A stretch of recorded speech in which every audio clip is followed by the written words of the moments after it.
प्रधानमंत्री नरेंद्र मोदी सामने खड़े होते हैं। उसी रात कैबिनेट कमेटी ऑन सिक्योरिटी की मीटिंग बुला ली जाती है। वासे ने उसे 50 लाख पाकिस्तानी रुपये दिए।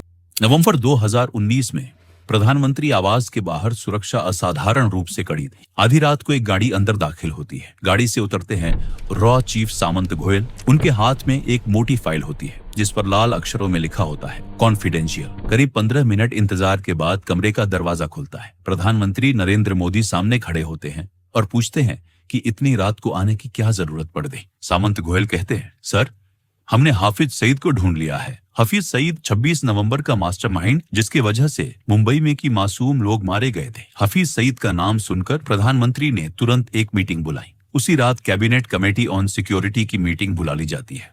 टेबल पर प्रधानमंत्री नरेंद्र मोदी, गृह मंत्री, विदेश मंत्री, NSA अजीत डोभाल और रॉ चीफ सामंत गोयल मौजूद होते हैं। गोयल फाइल खोलते हैं और हाफिज सईद की तस्वीरें, वॉइस सैंपल और इंटेलिजेंस रिपोर्ट्स सामने रखते हैं। वो बताते हैं कि अब UN में गुहार लगाने या अमेरिका से पाकिस्तान पर दबाव बनाने का समय निकल चुका है। अब भारत को खुद ऑपरेशन करना होगा। जैसे ही ऑपरेशन शब्द सुनाई देता है, प्रधानमंत्री पूछते हैं कि ऑपरेशन से उनका क्या मतलब है। गोयल साफ शब्दों में जवाब देते हैं कि हाफिज सईद को पाकिस्तान में उसके ISI आकाओं के सामने मौत के घाट उतारा जाएगा। मीटिंग में बैठे अजीत डोभाल कुछ पल सोचते हैं और फिर कहते हैं कि सईद को मारने का इससे बेहतर मौका शायद दोबारा नहीं मिलेगा। ये कहते हुए वो प्रधानमंत्री की ओर देखते हैं और हल्के से सिर हिला देते हैं। कमरे में फिर सन्नाटा छा जाता है। कुछ सेकंड बाद प्रधानमंत्री मोदी कहते हैं कि ऑपरेशन को आगे बढ़ाया जाए। इसी पल 26/11 के बाद पहली बार एक अधूरी कसम ने आकार लेना शुरू किया। इसी कसम का नाम था ऑपरेशन अलविदा। रॉ के पास सिर्फ एक ठोस जानकारी थी, हाफिज सईद की लोकेशन। लेकिन यही जानकारी सबसे बड़ी चुनौती भी थी। सईद को पाकिस्तान की जमीन पर जाकर खत्म करना आसान नहीं था। वो लाहौर के पौश इलाके जोहार टाउन में रहता था, जहां उसकी सुरक्षा किसी किले से कम नहीं थी। 24 घंटे पाकिस्तान पुलिस की तैनाती, CCTV निगरानी और सीमित आवाजाही। सईद के घर तक पहुंचना लगभग नामुमकिन था। सीधे ऑपरेशन का मतलब था अंतर्राष्ट्रीय संकट। रॉ को समझ आ गया था कि अगर सीधा वार संभव नहीं है तो रास्ता अंदर से बनाना होगा। इसके लिए जरूरी था सईद के घर के बेहद पास एक सुरक्षित और भरोसेमंद लोकल बेस, ऐसा ठिकाना जो शक के दायरे में न आए लेकिन हर गतिविधि पर नजर रख सके। कहानी यहीं से एक अलग मोड़ लेती है। दिसंबर 2019, दुबई। नावेद नाम का एक पाकिस्तानी नागरिक पिछले 6 महीनों से दुबई की एक जेल में बंद था। वजह मामूली थी, एक छोटी सी चोरी। नावेद एक आम आदमी था, कोई आतंकी नहीं, कोई एजेंट नहीं। एक दिन अचानक जेल के दरवाजे खुले। नावेद को बेल मिल गई थी। बेल कराने वाला आदमी था वासे। जेल से बाहर निकलते ही नावेद ने हैरानी में पूछा कि उसने उसकी मदद क्यों की। वासे ने कहा, मुझे तुम्हारी जरूरत है।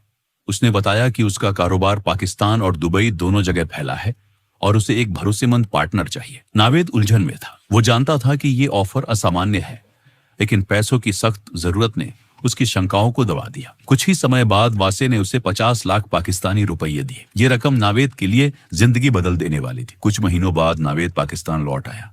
यहीं से रॉ की योजना जमीन पर उतरने लगी। एक दिन वासे का फोन आया। निर्देश साफ थे, लाहौर के जौहर टाउन में एक घर किराए पर लेना है। नावेद ने बिना सवाल किए हाउस नंबर 120 किराए पर ले लिया। ये घर सईद के घर से बेहद नजदीक था, इतनी नजदीक कि वहां से उसकी गतिविधियों पर नजर रखना संभव हो सके। नावेद को यह नहीं बताया गया था कि वासे असल में कौन है। सच्चाई ये थी कि वासे रॉ का एजेंट था। जो बेस रॉ महीनों से ढूंढ रही थी वो अब नावेद के घर के रूप में मिल चुका था। इसके बाद रॉ के एजेंट अलग अलग समय पर नावेद के घर आने जाने लगे, कभी कुछ दिनों के लिए, कभी कुछ हफ्तों के लिए। नावेद ने कभी सवाल नहीं किए। वो वही करता रहा जो वासे कहता था। अगले 6 महीनों में रॉ के एजेंट्स ने हाफिज सईद की हर गतिविधि को बेहद बारीकी से ट्रैक किया। उसके घर के बाहर क्या हो रहा है, घर के अंदर कौन आ जा रहा है, किस समय कौन सी हलचल होती है, ये सारी जानकारी मिनट दर मिनट दर्ज की जाती रही। जौहर टाउन में बना वो गुप्त ठिकाना अब पूरी तरह काम करने लगा था। ये सारी इंटेलिजेंस लगातार भारत भेजी जा रही थी। दिल्ली में बैठे रॉ चीफ सामंत गोयल हर अपडेट पर नजर रखे हुए थे। ऑपरेशन अब अपने आखिरी चरण के बेहद करीब पहुंच चुका है। इस दौरान एक बात किसी के ध्यान में नहीं आया। नावेद हफ्ते में एक बार अपने परिवार से मिलने जाता था। ये उसकी सामान्य दिनचर्या का हिस्सा था, इसलिए रॉ के एजेंट्स ने इस पर ज्यादा ध्यान नहीं दिया। उन्हें लगा कि ये एक आम आदमी की आम जिंदगी है। अब प्लानिंग लगभग पूरी हो चुकी थी। लोकेशन, टाइमिंग, सब कुछ तय था, बस एक आखिरी कड़ी बाकी थी। कुछ ही दिनों बाद वासे का नावेद को फोन आया। उसने नावेद को दुबई आने को कहा। वजह नहीं बताई गई। दुबई में दोनों की मुलाकात होती है। बातचीत के दौरान वासे अचानक एक गंभीर सवाल करता है। वो कहता है, क्या तुम्हें नहीं लगता कि पाकिस्तान जिन आतंकियों को पनाह देता है वो गलत है? नावेद बेपरवाही से जवाब देता है, इससे हमें क्या फर्क पड़ता है? वो तो हमारे दुश्मन हिंदुस्तानियों को मारते हैं। वासे कुछ पल चुप रहता है, फिर वो कहता है, मैं एक यहूदी के लिए काम करता हूँ। 26/11 हमले में उस यहूदी ने अपना पूरा परिवार खो दिया था। अब वो तुम्हारे पड़ोसी हाफिज सईद को मारना चाहता है। ये सुनते ही नावेद हैरान रह जाता है। उसके लिए ये सब किसी फिल्मी कहानी जैसा था।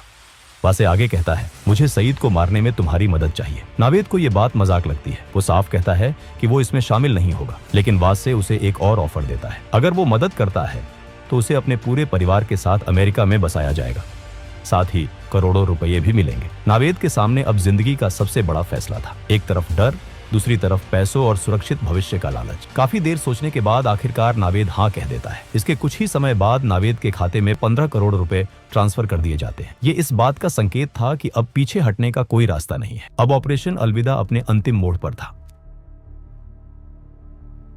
कई हफ्तों की गहन सोच विचार और जोखिम के आकलन के बाद रॉ एक निर्णायक नतीजे पर पहुंची। तय हुआ कि हाफिज सईद को कार बम के जरिए निशाना बनाया जाएगा। नावेद के घर में रह रहे रॉ के एजेंट्स ने चुपचाप एक काली टोयोटा कोरोला खरीदी। इसी गाड़ी के भीतर 300 किलो RDX भर दिया गया।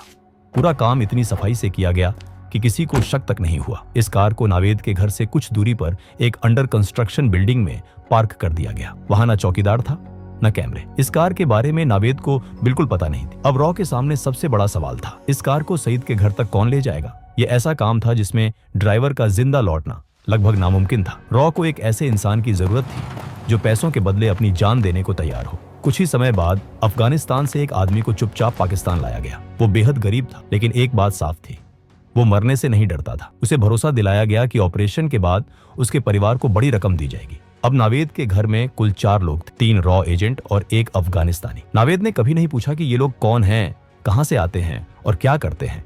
वो वही करता रहा जो उसे वासे कहता था। रॉ का प्लान अब तक बिना किसी रुकावट के आगे बढ़ रहा था, लेकिन हर ऑपरेशन में एक ऐसा पल आता है जहां सब कुछ अचानक बदल जाता है। 13 मई 2021 वासे, जो इस पूरे नेटवर्क की सबसे अहम कड़ी था, नई दिल्ली में अपने परिवार के साथ ईद मनाने आया हुआ था। त्योहार के बाद वो अगले ही दिन दुबई लौटने के लिए घर से निकलता है। रास्ते में अचानक उसे चक्कर आता है। वो संभल नहीं पाता और जमीन पर गिर पड़ता है। तुरंत उसे अस्पताल ले जाया जाता है। शुरुआती जांच में डॉक्टरों को पता चलता है कि वो कई दिनों से तेज बुखार से पीड़ित था। कोविड टेस्ट कराया जाता है, रिपोर्ट पॉजिटिव आती है। हालत तेजी से बिगड़ती है और वासे को ICU में शिफ्ट कर दिया जाता है। अगले 2 दिन वो जिंदगी और मौत के बीच जूझता रहता है। आखिरकार रॉ का ये जाबाज और बेहद अहम एजेंट दुनिया को हमेशा के लिए अलविदा कह देता है। जैसे ही ये खबर रॉ हेडक्वार्टर्स पहुंचती है, वहां भूचाल आ जाता है। वैसे सिर्फ एक एजेंट नहीं था, वही नावेद को संभालता था। उसकी मौत का मतलब था कि पूरा ऑपरेशन फेल। वही दूसरी तरफ नावेद की आदत थी कि वो हफ्ते में एक बार अपने परिवार से मिलने लाहौर से बाहर निकलता था। लेकिन इस बार कहानी कुछ और ही थी। इस बार नावेद की गाड़ी सीधे एक हाई रैंकिंग ISI ऑफिसर के घर पर जाकर रुकी। असल सच्चाई ये थी कि नावेद कभी पूरी तरह ईमानदार नहीं था। वो शुरू से ही वासे पर शक करता आ रहा था। शुरुआत में ये शक हल्का था, लेकिन जैसे जैसे वक्त बीतता गया, ये शक गहराता चला गया। और जिस दिन वासे ने उसके सामने हफीज सईद को मारने की बात कही, उसी दिन नावेद का शक यकीन में बदल गया। नावेद समझ चुका था कि वो किसी बेहद खतरनाक खेल का हिस्सा बन चुका है। इसी जानकारी को वो चुपचाप पाकिस्तानी एजेंसियों तक पहुंचा देता है। ये खबर बेहद सेंसिटिव थी और इसके असर तुरंत दिखने लगे। रॉ तक जैसे ही ये इनपुट पहुंचता है, हालात पल भर में बदल जाते हैं। एजेंसी बिना एक पल गवाए आदेश देती है कि जौहर टाउन वाले घर से सभी एजेंट्स को तुरंत निकाल लिया जाए। कुछ ही घंटों में वो घर खाली कर दिया जाता है। इसके बाद ISI के लोग उस इलाके की छानबीन करती है, लेकिन उनके हाथ कोई ठोस सबूत नहीं लगता। अब रॉ के सामने सबसे बड़ी दुविधा खड़ी हो जाती है। महीनों की मेहनत, रिस्क और तैयारी, सब कुछ दांव पर लगा था। सवाल सिर्फ एक था, क्या ऑपरेशन को आगे बढ़ाया जाए या यहीं रोक दिया जाए। इस गंभीर मुद्दे पर एक बार फिर रॉ की एक अहम मीटिंग होती है। मीटिंग में देश के प्रधानमंत्री नरेंद्र मोदी भी मौजूद होते हैं। आखिरकार फैसला लिया जाता है, ऑपरेशन जारी रहेगा। अब कहानी अपने अंतिम अध्याय में दाखिल होती है। जून 2021, लाहौर, सुबह के ठीक 11 बजे। रॉ के एजेंट्स अफगान युवक को पूरी सावधानी से ISI की नजर से बचाते हुए उस अंडर कंस्ट्रक्शन बिल्डिंग तक लाते हैं। यही वो जगह थी जहां पहले से विस्फोटकों से भरी काली कोरोला गाड़ी खड़ी थी। युवक को एक बार फिर पूरा प्लान विस्तार से समझाया जाता है।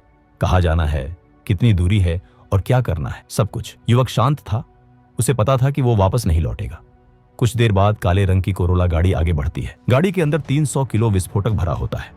कार तेज रफ्तार में सड़क पर दौड़ने लगती है और हाफिज सईद के घर के पास पहुंचती है। सईद के घर से कुछ ही दूरी पहले एक चेक पोस्ट बना हुआ था। वहां खड़े पुलिसकर्मी रोज की तरह ड्यूटी पर थे। अचानक उनकी नजर एक तेज रफ्तार से आती काली कार पर पड़ती है। गाड़ी की रफ्तार सामान्य नहीं थी। पुलिसकर्मी तुरंत हाथ उठाकर गाड़ी को रोकने का इशारा करते हैं, लेकिन इससे पहले कि वो कुछ समझ पाते, गाड़ी सीधे बैरिकेड से टकरा जाती है और अगले ही पल एक जोरदार धमाका होता है। धमाके की आवाज पूरे जौहर टाउन में गूंज जाती है। आग और धुएं का गुबार आसमान में उठता है। धमाके की ताकत इतनी ज्यादा होती है कि हाफिज सईद के घर की एंट्रेंस, लोहे का गेट और सामने का ढांचा पूरी तरह उड़ जाता है।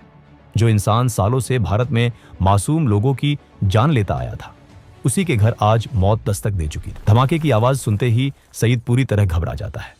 उसे समझ नहीं आता कि क्या हो रहा है। डर के मारे वो अपने घर के अंदर सोफे के नीचे छुप जाता है। उसका शरीर कांप रहा होता है।